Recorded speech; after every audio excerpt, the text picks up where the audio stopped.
आई हुई है बड़ी खबर है। अवैध हथियार तस्करी मामले में एक्शन हुआ है। बिहार, यूपी और हरियाणा में तलाशी ली गई है।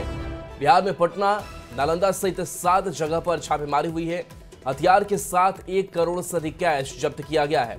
डिजिटल और इलेक्ट्रॉनिक डिवाइस जब्त किए गए हैं। जाली और संदिग्ध दस्तावेज बरामद किए गए हैं। पटना और शेखपुरा से 2 आरोपी अरेस्ट किए गए हैं। तो एनआईए की बड़ी कार्रवाई, हथियार, 1 करोड़ से अधिक कैश की जब्ती, डिजिटल और इलेक्ट्रॉनिक डिवाइस भी जब्त इस दौरान किए गए हैं। इसके साथ साथ जाली और संदिग्ध दस्तावेज बरामद किए गए हैं। पटना और शेखपुरा से 2 आरोपी अरेस्ट किए गए हैं।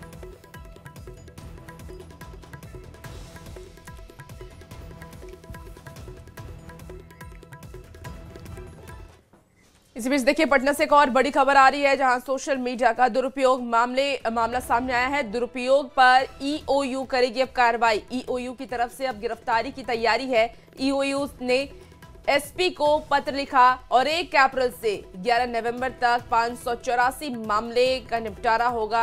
77 एफआईआर की गई है दर्ज। बड़ी खबर आपको बता रहे हैं, सोशल मीडिया का दुरुपयोग मामले में अब एक्शन जारी है। बता दें, पटना से ये बड़ी खबर आ रही है। 1 अप्रैल से 11 नवंबर तक ये कार्रवाई की जानी है और 77 एफआईआर भी दर्ज कर ली गई है। बड़ी खबर आपको बता रहे हैं इस वक्त पटना से।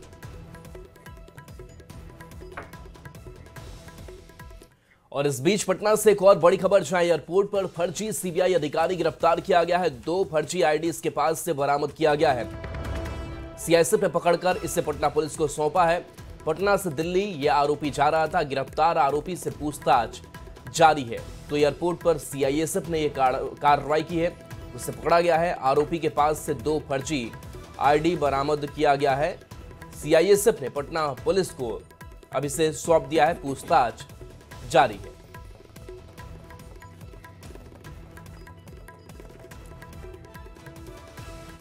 और राज्यपाल के अभिभाषण पर चर्चा की शुरुआत करते हुए सीएम नीतीश कुमार ने प्रधानमंत्री नरेंद्र मोदी की जमकर तारीफ की। बिहार के विकास के लिए 2024 के बजट में विशेष आर्थिक सहायता के लिए धन्यवाद भी दिया और विपक्ष से भी पीएम को नमन करने को कहा, जिस पर आरजेडी विधायक भाई वीरेंद्र ने टोका टोकी की।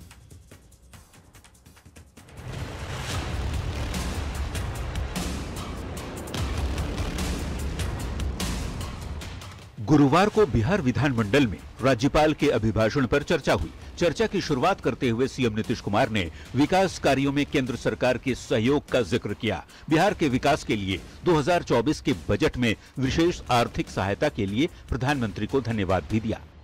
जो काम हुआ है तो आपको भी याद रखिए, समझ गए ना? तो इन्हीं शब्दों के साथ बाकी सब कर रहे हैं ना, तो हाथ उठा के बताइए, बहुत बहुत बधाई। हाथ दीजिए आप लोग। बिहार के विकास में सहयोग के लिए सीएम ने सदन में सभी लोगों से हाथ उठाकर प्रधानमंत्री को नमन करने को कहा।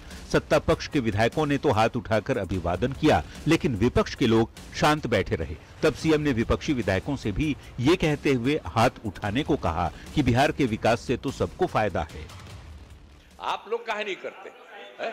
आप लोग भी कहिए, सबके लिए काम कर रहे हो सब तरह से।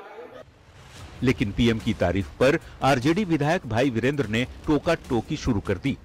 लेकिन जितना काम किया है तो आप काहे नहीं करेंगे? आपको कौन चीज बना था? तो इतना जो काम हुआ है तो आपको भी याद रखिए। पीएम को नमन करने के लिए सीएम नीतीश के कहने पर सियासत तेज है। विशेष पैकेज नहीं मिला। पटना यूनिवर्सिटी को सेंट्रल यूनिवर्सिटी का दर्जा मांगा था आदरणीय मुख्यमंत्री जी ने हाथ जोड़कर, वो तक नहीं मिला, तो फिर किस बात का ताली? विपक्ष के नेता निशाना साध रहे हैं। जो समाज में आम चर्चा है वो ये है कि कोई क्लू, कोई सबूत मोदी जी के हाथ ऐसा लग गया है जिससे नीतीश कुमार जी इतने मजबूर हो गए हैं कि वो अब मोदी जी को ईश्वर मानने को तैयार है। तो सत्ता पक्ष के नेता इसके लिए नीतीश कुमार की तारीफ कर रहे हैं। निराशा होती है बिहार के विपक्ष के लिए, जिनको काम तो करना नहीं है पर कृतज्ञता भी जाहिर नहीं करते हैं मोदी जी के प्रति। अब विपक्ष जो भी कहे, पीएम मोदी की तारीफ कर सीएम नीतीश ने बता दिया कि इस बार की दोस्ती बहुत मजबूत है। न्यूज़ 18 के लिए पटना से आनंद अमृतराज, रवि एस नारायण और विनीता मिश्रा के साथ ब्यूरो रिपोर्ट। राज्यपाल के अभिभाषण पर हुई चर्चा के दौरान भी तेजस्वी यादव के सदन से गैरहाजिर रहने पर एनडीए नेताओं ने लगातार दूसरे दिन निशाना साधा, जिस पर पलटवार करते हुए आरजेडी नेताओं ने कहा कि तेजस्वी भले नहीं है, महागठबंधन का एक एक विधायक मजबूती से सरकार के खिलाफ आवाज उठाएगा।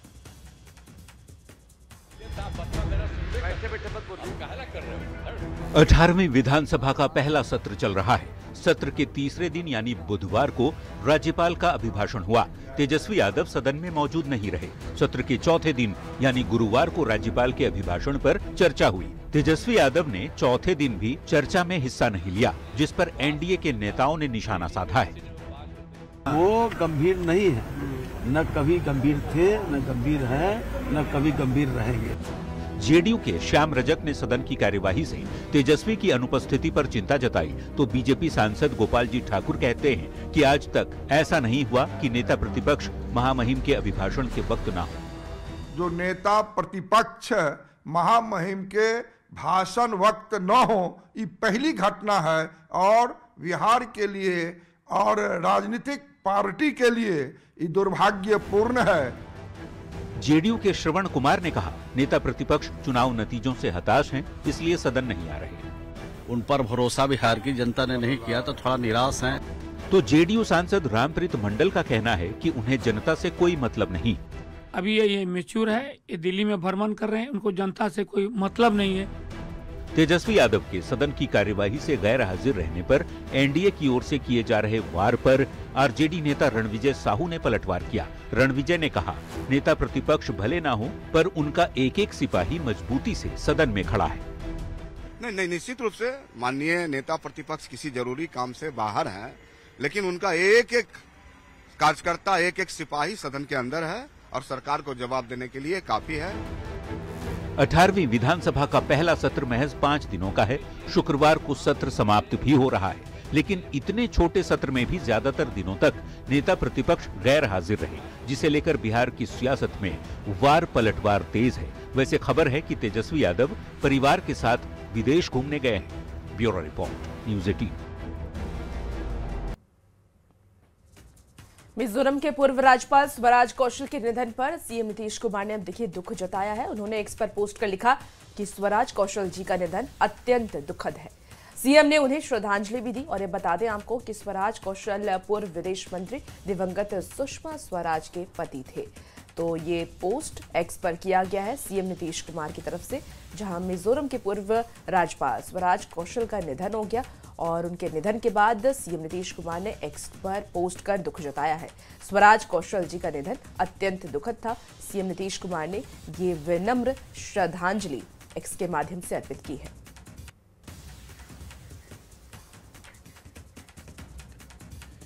बिहार विधानसभा को हाईटेक किया गया। सदन की कार्रवाई को पेपरलेस किया गया है, पर 5 दिनों के इस छोटे सत्र की शुरुआत से टेबल पर लगे टैब ऑन ही नहीं हुए, जबकि माइक का साउंड सिस्टम भी फेल नजर आया। अब विधायक कह रहे हैं कि उन्हें प्रॉपर ट्रेनिंग नहीं मिली, इसलिए टैब नहीं चल पाया।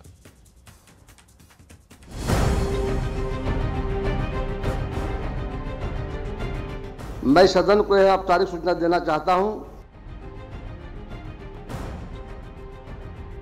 18वीं बिहार विधानसभा का बेहद हाईटेक नजारा। नए विधायकों के स्वागत के लिए सेंसर वाले माइक से लेकर विधायकों की सीट के आगे टैबलेट तक लगाए गए।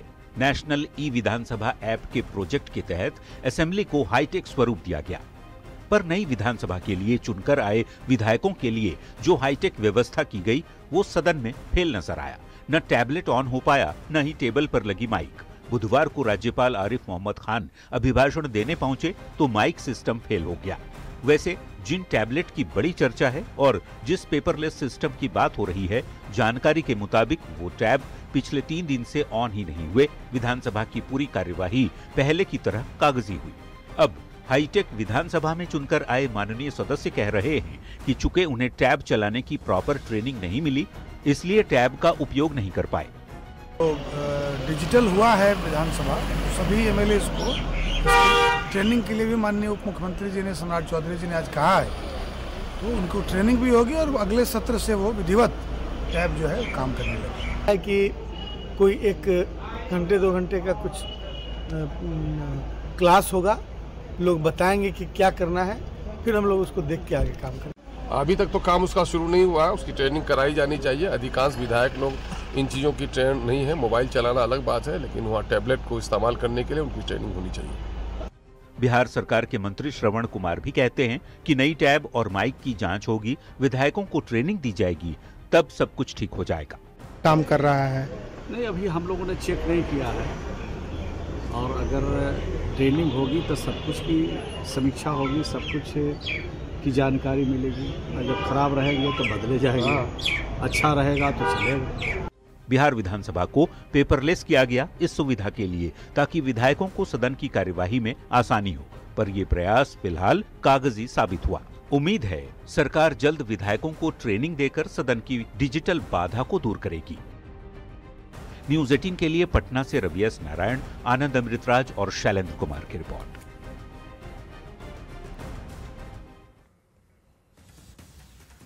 और देखिए, मरीज अस्पताल आते हैं बेहतर इलाज के लिए, बीमारी से ठीक होने के लिए, लेकिन समस्तीपुर सदर अस्पताल के इमरजेंसी वार्ड से जो तस्वीर सामने आई है, वो तस्वीर कई सवाल उठा रही है। इमरजेंसी वार्ड में भर्ती महिला को झाड़ फूक के जरिए ठीक करने की कोशिश की जा रही है।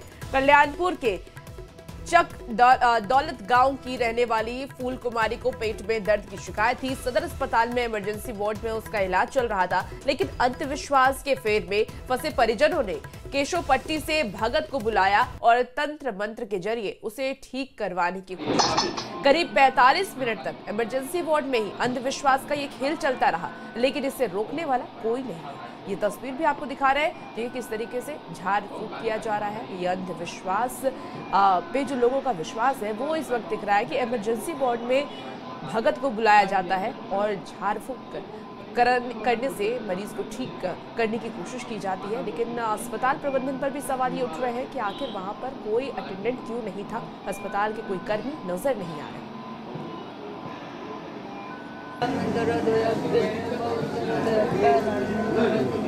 3 दिन से परेशान है। तो भगत जी आए थे, भगत जी क्या चीज किए हैं आपको?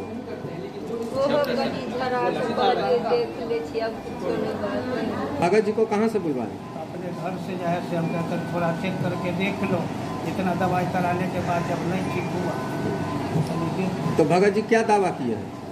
है जो कि देखो ठीक हो जाएगा, ठीक हो जाना चाहिए। क्या नाम हुआ आपका?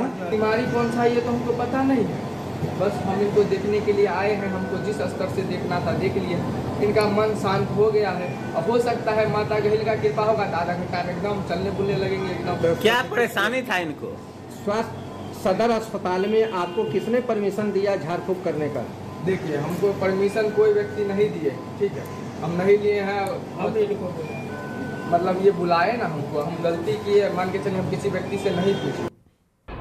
समस्तीपुर का सदर अस्पताल अपने अजब गजब कारनामे के लिए जाना जाता है।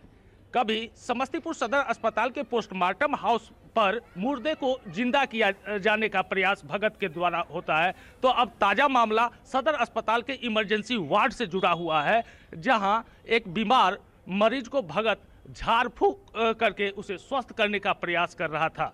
इस मामले पर हमने समस्तीपुर सिविल सर्जन से संपर्क करना चाहा, लेकिन वो कार्यालय में उपलब्ध नहीं थे। अब ऐसे में देखने वाली बात होगी कि इस पूरे मामले पर समस्तीपुर सिविल सर्जन के द्वारा क्या कुछ कार्रवाई की जाती है। Mukesh Kumar, news 18 network, Samastipur. देखिए, अब इस पूरे मामले को लेकर के कई गंभीर सवाल भी उठ रहे हैं, जिसका जवाब स्वास्थ्य विभाग और अस्पताल प्रबंधन को देना होगा। सदर अस्पताल में कैसे चल रहा है अंधविश्वास का खेल, ये बड़ा सवाल।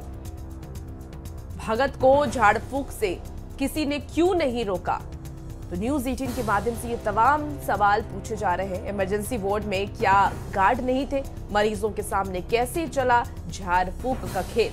तो अस्पताल में अंधविश्वास का अंधेरा कायम है और इसीलिए ये सवाल भी अब खड़े होने लगे हैं कि दवा की जगह तंत्र मंत्र से कैसे ठीक होगा मरीज? क्या लापरवाह अस्पताल प्रबंधन पर एक्शन होगा? तो ये सवाल न्यूज 18 के माध्यम से पूछे जा रहे हैं।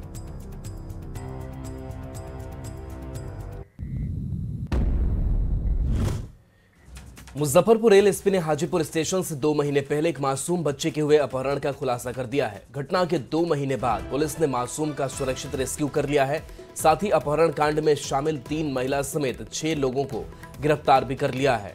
पूरे मामले का मास्टरमाइंड एक डॉक्टर अभी भी फरार है, जिसकी गिरफ्तारी के लिए छापेमारी जारी है। बता दें कि 3 अक्टूबर को हाजीपुर जंक्शन पर सो रहे सुमित कुमार का एक बेटा गायब हो गया था। सीसीटीवी से की गई जांच में एक पुरुष और एक महिला संदिग्ध हालत में दिखे थे। इसकी कड़ियों को जब जोड़ा गया तो पूरे मामले का खुलासा हुआ। सीसीटीवी को देखने से प्रथम दृष्टया एक पुरुष और एक महिला के विरुद्ध हमें लगा कि एक पुरुष ने उस बच्चे को उठाकर और महिला के सहयोग से वो बाहर ले गए। तो अर्जुन कुमार के नाम से वो आए और उसकी पहचान इस्टेब्लिश हुई जो सीसीटीवी में फुटेज में लेकर जा रहे थे बच्चे को। तो ये हमारी पहली गिरफ्तारी हुई अर्जुन कुमार और उनके साथ उक्त महिला किरण देवी जो स्टेशन पे बच्चे को उनको सहयोग कर रही थी उठाने में, वो थी। क्योंकि अनिल शाह और उनकी पत्नी गुड़िया देवी वो निसंतान होने का दावा किया था उन्होंने और उसी आधार पर उनको बच्चे की ज़रूरत थी और उनकी ग्रामीण मुन्नी देवी ने डॉक्टर से इसकी बात करके और ये सौदा पक्का किया था। डॉक्टर के द्वारा शायद अभी तक डॉक्टर हमारे इसमें नहीं आए हैं, वो उनके अभी गिरफ्तारी नहीं हुई है। इसी बीच देखिए गया जिससे बड़ी खबर आ रही है, जहां नक्सली उदय राम उर्फ राजेश दास गिरफ्तार किया गया। पुलिस और एसटीएफ की संयुक्त ये कार्रवाई हुई है। लेवी मांगने सहित 8 मामले में मामला दर्ज किया गया है। नक्सली लंबे समय से फरार चल रहा था। एसएसपी कांतेश कुमार मिश्रा ने इस बात की जानकारी दी। बड़ी खबर आपको गया जिससे बता रहे हैं, जहां नक्सली उदय राम उर्फ राजेश दास गिरफ्तार हुआ है। बड़ी सफलता हाथ लगी है। पुलिस और एसटीएफ की यह संयुक्त कार्रवाई हुई जिसमें ये बड़ी सफलता हाथ लगी। लेवी मांगने सहित 8 मामले उसके ऊपर दर्ज है जिसे गिरफ्तार कर लिया गया है। तो राजेश दास को गिरफ्तार किया गया। और बाढ़ से बड़ी खबर, जहां ट्रैक्टर गड्ढे में पलटी 2 लोगों की मौत हो गई है। बख्तियारपुर के केवल बिघा की घटना सामने आई है। तो ये हादसा हुआ है, ट्रैक्टर गड्ढे में पलटा है, 2 लोगों की मौत की खबर सामने आ रही है। बाढ़ से ये बड़ी खबर बता रहे हैं, बख्तियारपुर के केवल बिघा की ये घटना सामने आई है। तो बाढ़ से ये खबर, जहां ट्रैक्टर गड्ढे में पलटा है।